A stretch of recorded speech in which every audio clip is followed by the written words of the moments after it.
같이 한 마음으로 말라기서 2장 17절 말씀 같이 합독해 보도록 하겠습니다. 너희가 말로 여호와를 괴롭게 하고도 이르기를 우리가 어떻게 여호와를 괴롭혀 드렸나이까 하는도다. 이는 너희가 말하기를 모든 악을 행하는 자는 여호와의 눈에 좋게 보이며 그에게 기쁨이 된다 하며 또 말하기를 정의의 하나님이 어디 계시냐 함이니라. 아멘. 사랑하는 여러분, 정말 여러분이 인생을 살면서 좀 답답하고 같이 관계를 맺기 어려운 사람 중에 하나는 말에 상처를 주면서도 자신은 상대방이 상처를 줬다고 전혀 느끼지 못하는 사람과 같이 관계를 맺는다는 건 너무 힘든 일입니다.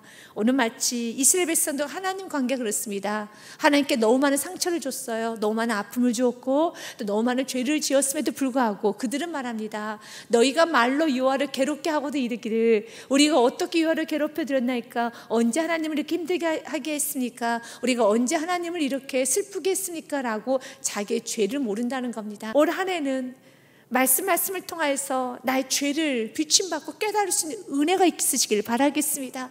그리고 그 죄가 비춰질 때 있는 모습 그대로 주님께 나와서 보혈의 피를 마시고 주의 보혈의 피로 씻음 받아서 여러분의 그 상처와 여러분의 죄로 인한 그 아픔이 치료받고 또 회개하여서 하나님과 큰 영광 올려드리는 복된 인생이 되시길 바라겠습니다. 어떤 가정 안에서도 직장 안에서도 하나님 어떤 누군가가 정말 자신이 누군가에게 상처를 주고 있다는 것을 인식하지 못하는 사람이 있다면 하나님 올 한해는 그 사람이 인식할 수 있는 은혜를 허락하여 주옵소서. 이제 내가 누군가에게 상처를 주고 있는 사람이구나, 지금 나의 말이 나의 행동이 굉장히 큰 상처가 되겠구나 라고 좀 인식하며 살아갈 수 있는, 먼저 나부터 시작해서 우리 모두 인식하고 살아갈 수 있는 그 아름다운 공동체, 가정이 되시고 사업처가 되시고 직장이 되시고 이 나라 이임조 세계 열방이 된다면 정말 아름다울 것입니다. 모르기 때문에 내가 상처를 준데도요 몰라요. 그 사람은 상처를 내가 주고 있는지조차도 모른다라면 우리 가정은 힘든 가정이 될 것이고 우리가 머무는 그곳은 여러분 너무 아픈 공동체가 될 것입니다. 그래서 올 한해는 하나님 나부터 하나님 죄를 깨닫고 내가 누군가에게 상처를 주고 있고 나의 행동이 누군가에게 아픔을 주고 있다는 것을 항상 인식할 수 있는 은혜를 허락하여 주시고 우리 모두에게 은혜를 허락하여 주옵소서. 그리로 해서 우리는 말씀을 통해서만 비춤을 받을 수 있습니다. 히브리서 4장 12절 말씀에 보면 이렇게 되어 있습니다. 하나님의 말씀은 살아있고 활력이 있어 좌우에 낯선 어떤 검보다 예리하며 혼과 영과 및 관절과 골수를 찔러 쪼개기까지 하며 또 마음의 생각과 뜻을 판단한다고 하셨습니다. 하나님의 말씀 활력이 있어요. 좌우에 나서 어떤 것보다 예리해서 우리의 혼과 우리의 생각과 우리의 관절 골수의 깊은 부위까지 찔러 쪼개서 우리의 죄를 낱낱이 드러내신다는 것입니다. 이스라엘 백성들은 자신의 죄의 비침을 받지 못했습니다. 그리고 오히려 그렇게 말합니다. 하나님 어떻게 우리가 여호와를 괴롭혀 드렸나이까? 언제 우리가 그런 일을 행했습니까? 마치 요한 1장 8절부터 10절 말씀에 보면은 만일 우리가 죄가 없다고 말하면 스스로 속이고 또 진리가 우리 속에 있지 아니할 것이요. 만약 내가 죄가 없다고 하면 난 죄 지은 게 없는데요, 난 교만하지 않은데요, 난 욕심 부린 적이 없어요, 난 이기적이지 않아요 라고 말을 한다면 진리가 우리 속에 있지 아니하기 때문에 그래요. 진리가 비춰지게 되면 하나님 말씀이 살아있고 운동력이 있어서 하나님 말씀이 나를 비춰주기 시작하면은 우리는 감히 주님 앞에 죄가 없다고 말할 수가 없습니다. 그래서 죄가 없다라고 말하는 사람은 하나님을 거짓말장이로 만든다는 것입니다. 9절 말씀에 보면은요, 만일 우리가 우리 죄를 자백하면 그는 미쁘시고 의로우사 우리 죄를 사하시며 우리를 모든 불에서 깨끗하게 하실 것이요. 믿으십니까? 우리가 죄를 인식하고 인정하고 자백하기 시작하면은 하나님, 내가 믿음 없어서 나의 불신앙이, 나의 교만이, 나의 거만함이, 나의 공로사상이, 나의 안에 있는 거짓과 세상 정욕이, 내 안에 있는 우상 숭배가 하나님 이렇게도 하나님 아프게 했고, 이렇게도 가족을 아프게 했고, 이렇게도 사랑하는 사람을 아프게 했습니다. 주님 용서하여 주옵소서라고 주님 앞에 죄를 자백하기 시작하며 모든 불의에서 우리 예수 그리스도의 보혈의 피로 깨끗하게 하여 주십니다. 그러나 하나님 말씀 빛을 받지 못해서 내가 언제 가정을 힘들게 했습니까? 내가 언제 하나님 아프겠습니까? 나는 예배도 이렇게 잘 드렸는데, 나는 이렇게 헌금도 했는데, 나는 이렇게 30년간 신앙생활 했는데 라고만 말을 한다면 오히려 하나님 앞에 이렇게 말하는 것입니다. 너는 나를 거짓말장이로 만드는구나. 하나님은 죄가 있다고 말하는데 너는 죄가 없다고 하니, 그러면 누구 하나는 거짓말장이지? 그래, 너 자신은 말하잖아. 나는 죄가 없어. 나는 억울해. 나는 억울해. 너가 억울한 게 아니라 그 사람이 억울한 거야. 하나님 억울하시는 거예요. 사랑하는 여러분, 나는 억울해 하십니까? 내가 억울한 게 아니라 우리 가족들이 억울해하고 있는 겁니다. 내가 억울한 것이 아니라 내 주위에 있는 사람이 억울한 것입니다. 내가 억울한 것이 아니라 우리 하나님이 너무너무 억울하실 것입니다. 오히려 우리가 죄가 없다라고 한다면 10절 말씀, 1절 말씀처럼요, 10절 말씀처럼요, 만일 우리가 범죄하지 아니했다 하면 하나님을 거짓말하는 이로 만드는 것이니, 또한 그의 말씀이 우리 속에 있지 아니하니라. 결국은 말씀이 없기 때문에, 진리의 말씀 비춰주지 아니하면 우리는 죄가 죄인 줄을 몰라요. 그 속에 진리가 없기 때문에 죄인인 걸 모르는 겁니다. 그 속에 진리가 없기 때문에 자신의 잘못을 못 깨우치는 겁니다. 그 속에 진리가 없기 때문에 여전히 교만하고 당당하고 여전히 거만하다는 거예요. 마치 이스라엘 백성들처럼요. 이스라엘 백성들은 너무 많은 죄를 저지르고 있었어요. 그들이 어느 정도까지 말을 한 줄 아십니까? 그들은 이렇게 말합니다. 17절 후반절 말씀에 보면, 이는 너희가 말하기를, 하나님께 이렇게 말한다는 겁니다. 모든 악을 행하는 자는 여호와의 눈에 좋게 보이며 그에게 기쁨이 된다 하며, 또 말하기를 정의 하나님은 어디 계시냐? Where is justice of God? 정의 하나님은 어디 계십니까? 라고 말을 하면서 하나님 앞에 조소와 비아냥과 조롱을 한다는 겁니다. 하나님은, 정의 하나님은 어디 계셔? Where is justice of God? 어디에 정의 하나님이 계셔? 라고 말을 하면서 하나님은 악을 좋아하시나 보지.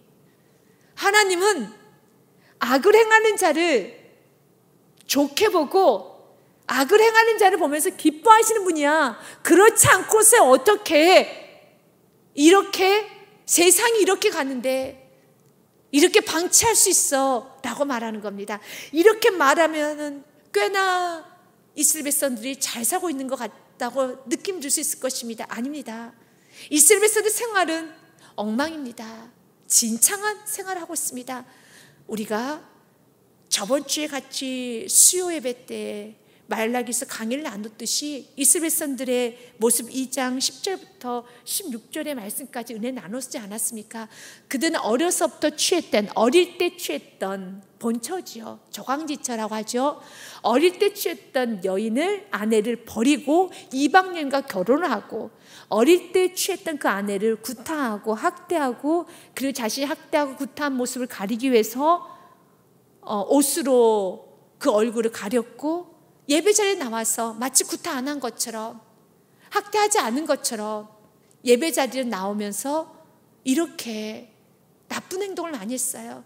그때 예배 시간 안에 학대받고 구타받았던 아내들이 운다는 거예요. 그리고 이혼당한 여인들이 울기 시작한다는 거, 예배당에. 그때 하나님 그 소리를 듣고 계셨어요. 이 울음소리가 어디서 나오는 울음소리냐? 이 울음소리가 누구로부터 오는 울음소리냐? 너희들이 그들을 때렸구나. 너희들이 그들에게 학대했구나. 그리고 그 옷으로 지금 그들의 멍든 얼굴과 흉터난 얼굴을 가리고만 있구나. 이들의 삶이 그랬어요. 이방 여인을 취했죠. 이방 여인의 상징 화려함이고 세상적이고 정욕적이고 또한 자극적이고 마귀적인 것이었습니다. 버렸어요. 세상을 선택한 것입니다. 이것은 단순히 이혼의 문제와 그리고 또한 어떤 부부의 문제만을 말하는 것이 아니라 하나님을 버리고 세상을 선택한 것입니다. 그리고 버젓이 예배를 드려요. 온갖 마음속에는 음란함과 세상 정욕과 거짓된 것, 가식된 것으로 가득가득 차 있습니다. 그리고 여전히 예배를 드립니다. 여전히 신앙 연수를 자랑합니다. 또한 자신의 행위를 내세웁니다. 이렇게 살고 있으면서도 그들은 바라기를 정의를 운운하고 있습니다. 하나님 왜 우리에게 복을 주시지 않으십니까? 라고 하는 것입니다. 그래서 하나님은 불의한 자를 좋아하시나 보지.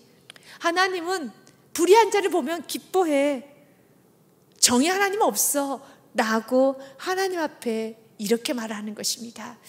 본문의 말씀 말라기서 2장 17절부터 3장 6절 말씀까지는 하나님의 공의에 대한 이 반대, 하나님의 공의를 의심하면서 저질렀던 죄에 관한 말씀이 본문에 기록된 말씀입니다.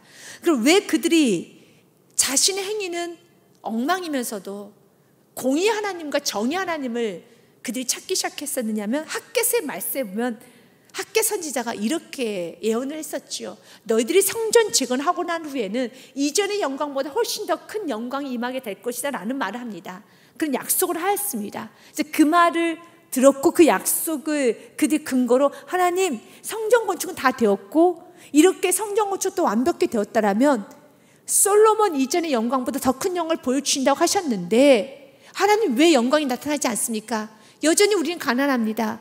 여전히 주변의 이방 나라들 우리를 공격하려고 합니다. 그리고 우리들이 떵떵거리고 살지를 못합니다. 가난하고 자연재해도 있고 너무 힘이 듭니다.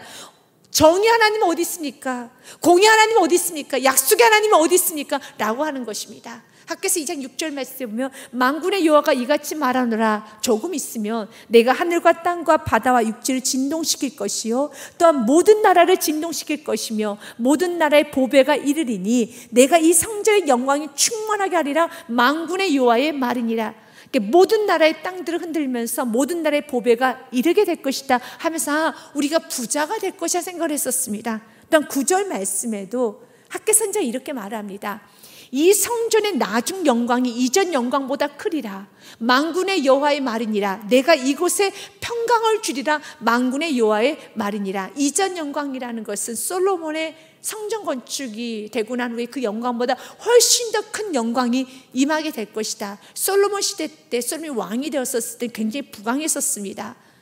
그렇기 때문에 그들은 생각하기를 다윗 왕 시대 때 통일왕국의 그 영화와 솔로몬이 왕이 되었을 때 그 영화를 그들은 생각하면서 솔로몬과 다윗보다 훨씬 더 큰 영광스러운, 더 큰 영화로움, 더 큰 물질, 더 큰 권세를 기대했습니다. 그런데 성전 건축이 이제 다 되었고 시간이 흘렀어요. 근데 여전히 아무 일도 일어나지 않습니다.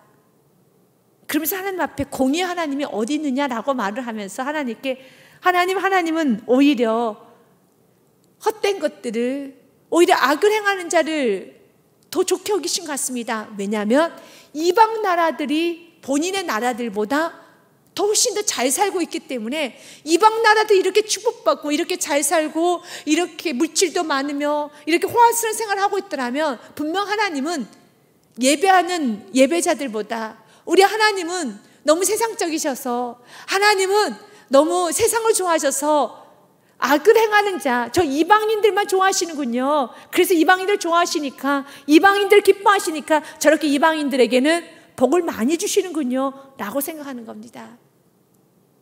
여기서 가장 큰 문제가 무엇입니까? 그들은 영광을 잘못 해석했어요. 부흥을 잘못 해석했습니다. 여러분도 영광을 이스라엘처럼 잘못 해석하고 있다면 오늘 그 생각이 버려져 교정하시길 바라겠습니다. 영광이 무엇입니까? 여러분, 정말 하나님께서 원하시는 꿈이 무엇입니까? 여러분의 비전은 또한 무엇입니까? 여러분이 원하는, 바라는 그 꿈은 무엇입니까? 세상 사람들의 꿈은 무엇일까요? 이 땅에서의 여러분 유토피아죠. 많은 권세를 누리고 안락하고 편안한 생활을 하면서 여유로운 생활과 그리고 많은 부를 누리고 많은 권세를 누린 거. 세상의 사람들을 보십시오. 세상 사람들에게 당신 원하는 삶이 무엇입니까? 라고 말하면 돈 걱정 없는 거, 그리고 건강하면서 아프지 않는 거, 편안하게 사는 거, 그걸 다 원해요. 난 편안하게 살았으면 좋겠어. 돈 걱정하지 않고 그 질병 걸리지 않고 난 편안하게 살았으면 좋겠어. 혹시 우리들의 마음 가운데도 세상 사람들이 말하는 동일한 그 꿈을 안고 있다면 그 꿈을 버리십시오. 성경에서는 예수 그리스도 만난 사람들의 마지막 모습이 많이 기록이 되어 있는데 화려함으로 끝난 제자들은 없습니다. 마지막은 다 순교했습니다. 자연사했습니다. 마지막까지 사명의 길을 갔습니다. 그런데 우리는 그분들의 삶을 따라가고 있습니다. 예수께서 십자가 위로 올라가셨고 부활을 여러분 선포하셨던 것처럼 우리 또한 십자가 길을 갑니다. 그러면 결국 우리가 가야 되는 길이 무슨 길일까요? 우리가 지금 원하는 꿈 무엇이 되어야 될까요? 예수는 왜 십자가를 지었습니까? 또 예수께서 왜 부활을 선포하셨습니까? 그 십자가의 사건을 통해서 수많은 영혼들이 구원받는 것입니다. 예배자가 되는 것입니다. 제자들이 왜 순교를 하면서까지도 여러분 자신의 모든 안락과 생명까지 포기하면서도 그 길을 갔겠습니까? 누군가 나의 희생을 통해서 생명을 얻을 수 있다라면, 예수 그리스도를 만날 수 있다라면 나의 생명보다 훨씬 가치로운 일이기 때문에, 이 생명과 비교할 수 없는 것이기 때문에 그 생명을 포기하는 것입니다. 주님의 인자는, 주님의 그 복음은 내 생명을 포기할 수 있을 충분한 이유가 있습니다. 부흥은 무엇인지 아십니까? 부흥은 예배자가 세워지는 거예요. 부흥은 영혼이 구원되는 것입니다. 이스라엘을 꿈꾸는 것은 세상에 있는 블레셋 나라나 애굽이란 나라와 모든 아수르와 모든 나라들이 동일한 꿈을 꿨어요. 그들 나라와 동일한 것처럼 나도, 우리 이스라엘 나라도 안락하게 권세를 누리고 아무런 어려움 없이 그렇게 살아가면 좋겠다, 그런 꿈을 꿨죠. 예수를 만난 사람은 그것이 우리 꿈이 되는 것이 아닙니다. 우리 다음 세대에게 남겨줘야 될 것은 물질은 아닙니다. 다음 세대에 남겨줘야 될 것은 인맥도 아니고요, 명예도 아니고 권세도 아닙니다. 믿음을 남겨주셔야 돼요. 지금 우리는 코로나로 해서 많이 어렵죠. 앞으로 우리 다음 세대가 살아가야 될 세상에는 어떤 일이 일어날까요? 좋은 일도 일어날 겁니다. 그러나 지금 우리가 겪고 있는 코로나 같은 이런 예기치 않는 상황도 일어날 수 있습니다. 일어나지 않기를 우리는 기도하지만 그러나 일어날 수 있겠지요. 아니, 일어날 수 있다고 더 확실히 말하는 것이 더 여러분 합당할 정도로 우리 다음 세대의 생활이 항상 꽃길만 아닙니다. 그러나 그런 상황이기 때문에, 그런 상황 속에서 믿음으로 모든 상황 속에서 예배하고, 모든 상황 속에서 기뻐하고, 모든 상황에서 기도하면서 하나님의 살아계심을 선포하며 하나님의 일하심을 경험하며 하나님의 역사하심을 경험하는 세대, 믿음의 세대가 되어야 하는 것입니다. 시편 73편 말씀에 보면은 시편 기자가 이렇게 고백합니다. 악인들이 형통을 보면서 나는 거의 넘어질 뻔했다는 겁니다. 나는 거의 넘어질 뻔하였고 나의 걸음이 미끄러질 뻔하였으니 이는 내가 악인의 형통함을 보고 오만한 자를 질투하였습니다. 너무 악인들이 잘 되는 것입니다. 그러면서 12절부터 14절에 좀 더 구체적으로요, 볼지어다 한번 보십시오. 이들은 악인들이라도 항상 평안하고 재물은 더 불어나고 내가 내 마음을 깨끗하게 하며 내 손을 씻어 무지하다 한 것이 실로 헛되도다. 아, 내가 이제는 성결하게 살아야지, 거룩하게 살아야지 라고 말하는 것도 헛되게 느껴질 정도로 나는 예배하는데도 예배도 드리지 않고 교만하게 사는데 점점 재물을 불어가고 평안해지는 그 모습을 보니 넘어질 뻔하겠다는 겁니다. 기함이 막힌다는 거죠. 나는 종일 재난을 당하며 아침마다 징벌을 받았도다. 악인들의 삶을 보고 자신의 삶을 보니 너무 비교가 된다는 겁니다. 그래서 너무 슬프다는 거예요. 혹시 여러분도 그런 생각을 하고 있습니까? 그런데 그 시편 기자가 깨달았어요. 언제 깨달았느냐? 17절 말씀에 보니요, 내가 너무나도 헛된 생각을 하고 있다는 걸 깨달았다는 겁니다. 하나님의 성수에 들어갈 때에야 내가 예배할 때 그들의 종말을 내가 깨달았나이다. 그들이 부가 늘어나고 그들이 안락하고 살아도 그들에게 영생이 없다라면 그들의 종말을 아는 순간에 예수께서 이 땅에 오신 이유는 한 가지입니다. 우리에게 영생을 주시기 위한 것이었습니다. 예수님은 하늘보좌를 버리시고 가장 낮고 천한 모습인 인간의 모습으로, 악의 모습으로 33년간의 생활을 하면서 수많은 고난과 수많은 고초와 수많은 비웃음을 당하고 마지막 십자가에서 물과 피를 다 쏟는 그 우리의 창조시고 천지 만물의 주관자이시고 모든 온 세상의 통치인 그분께서 그 인간의 피조물 중에 가장 교만하고 가장 거만한 피조물에게 뺨을 맞고 침뱉을 맡으며 온갖 채찍을 당하면서도 그 모든 수치와 그 모든 고통을 감내하면서도 예수께 십자가 올리셨던 이유는 영생이 너무 중요하기 때문에, 천국이 너무 중요하기 때문에 이 천국 허락하여 주시기 위하여서 예수님 그 길을 가신 거예요. 그만큼 영생은 중요한 거예요. 천국은 중요한 겁니다. 내가 그것을 언제 깨달았는가?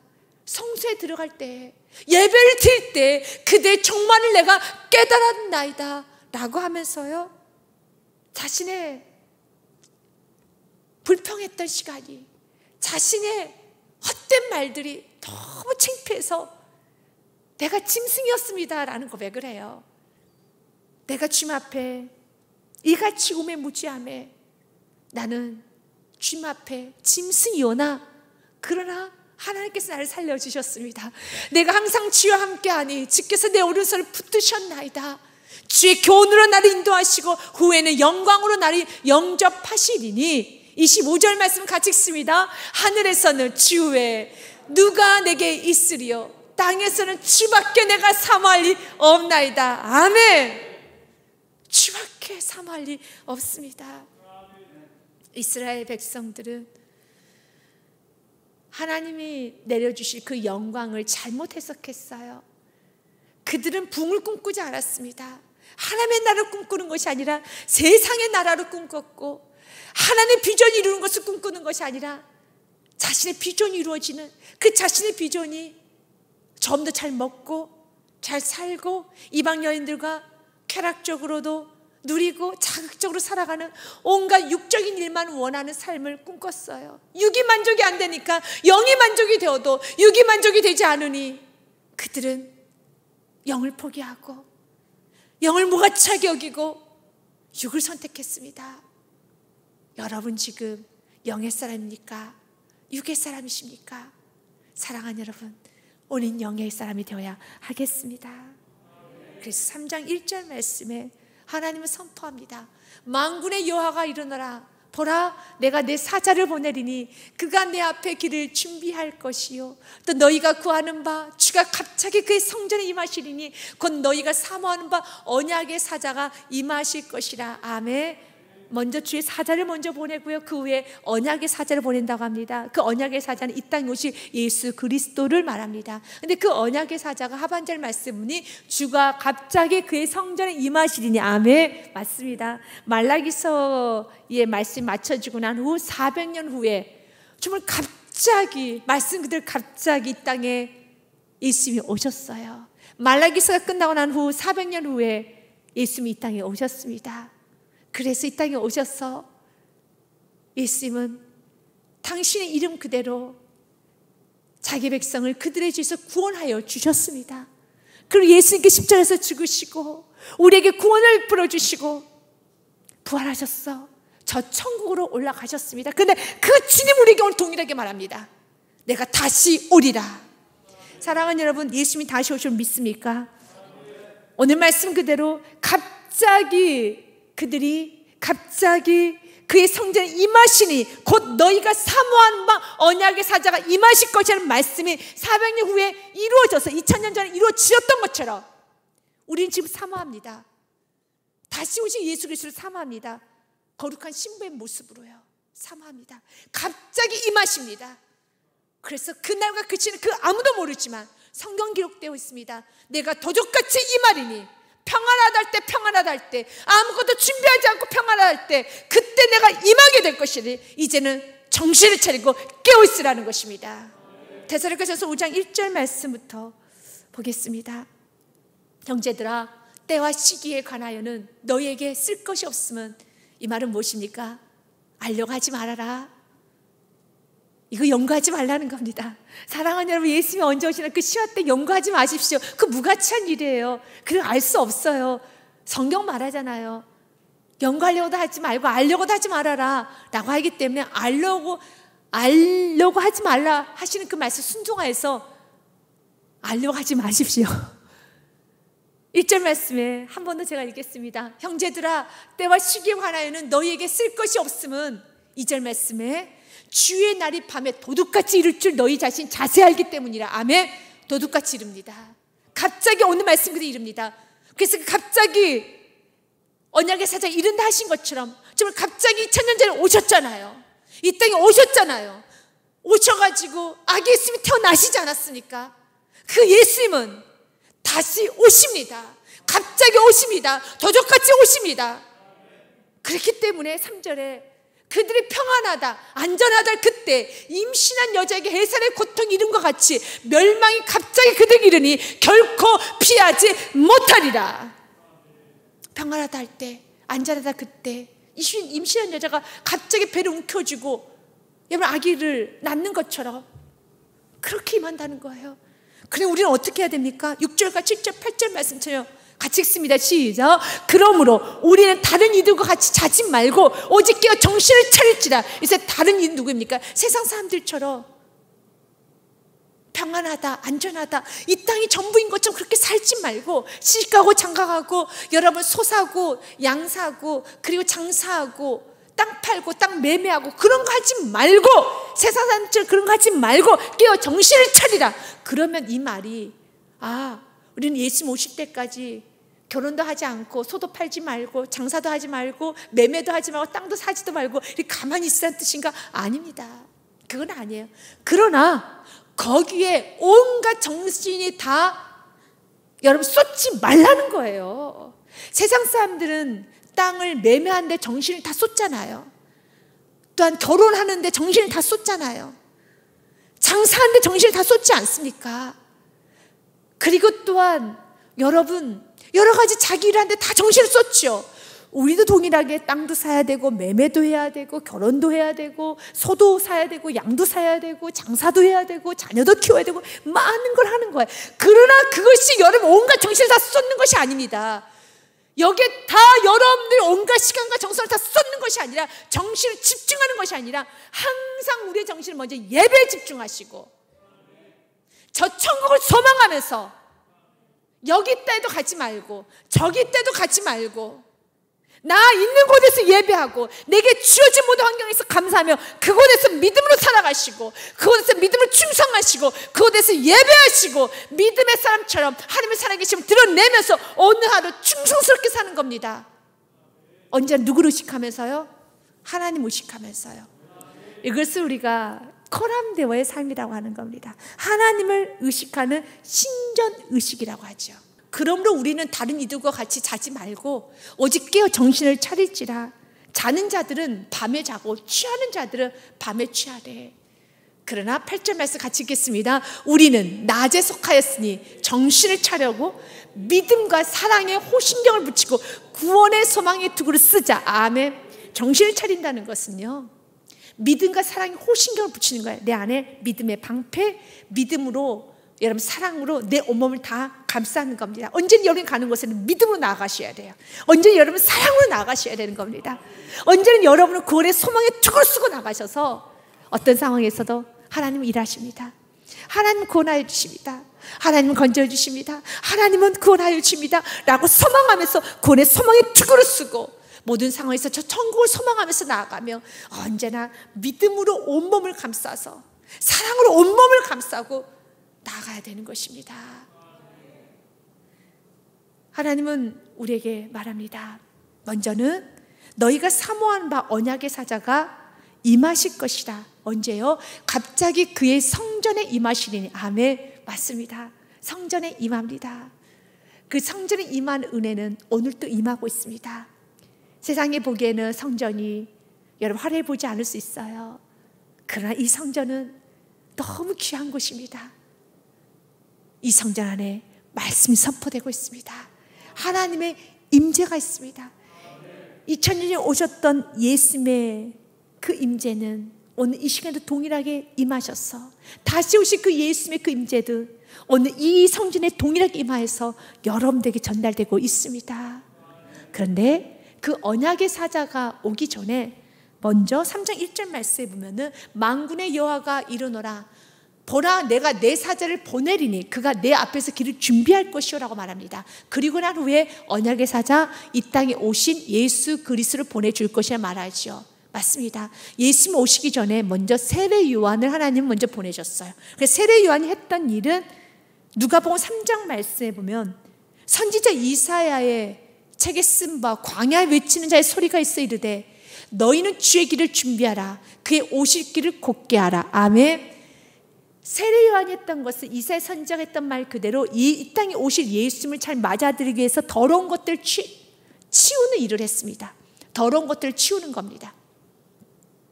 그래서 5절과 6절 말씀에 모든 골짜기가 메워지고 모든 산과 작은 산이 낮아지고 굽은 것이 곧아지고 험한 길이 평탄하여질 것이며 모든 육체가 하나님을 구원하시는 보리라 함과 같으니라라고 합니다. 그러니까 높아진 생각이 있다면 그 생각 틀려서 깎아내리고 굽어진 것이 있으면 펴니다. 이 땅에 오신 예수님을 준비하기 위해서 마음의 토양밭을 준비시켰어요.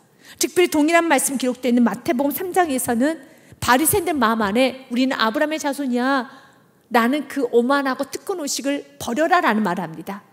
요한이 많은 바리새인들과 사두개인들이 세례 베푸는 대로 오는 것을 보고 이르되 독사의 자식들아 누가 너희를 가르쳐 임박한 진노를 피하라 하더냐. 그러므로 회개에 합당한 열매를 맺고 같이 읽습니다. 속으로 아브라함이 우리의 조상이라고 생각하지 말라.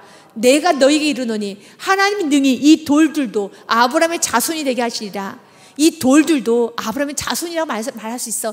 너희가 진정 아브라함 자손이 되기 원한다면 이제 나중에 오실 메시아이신 예수 그리스도 영접하라는 거죠. 그렇지 않냐면 너희 아브라함 자손 될 수 없어 라고 말하는 것입니다. 자신이 예수 그리스도가 필요 없어도, 예수 그리스도가 없어도 얼마든지 아브라함의 자손이 될 수 있다는 그 오만한 생각을 버리고 꺾고 채워가는 그 일을 세례 요한이 했던 것처럼 이 땅에서 우리도 마찬가지예요.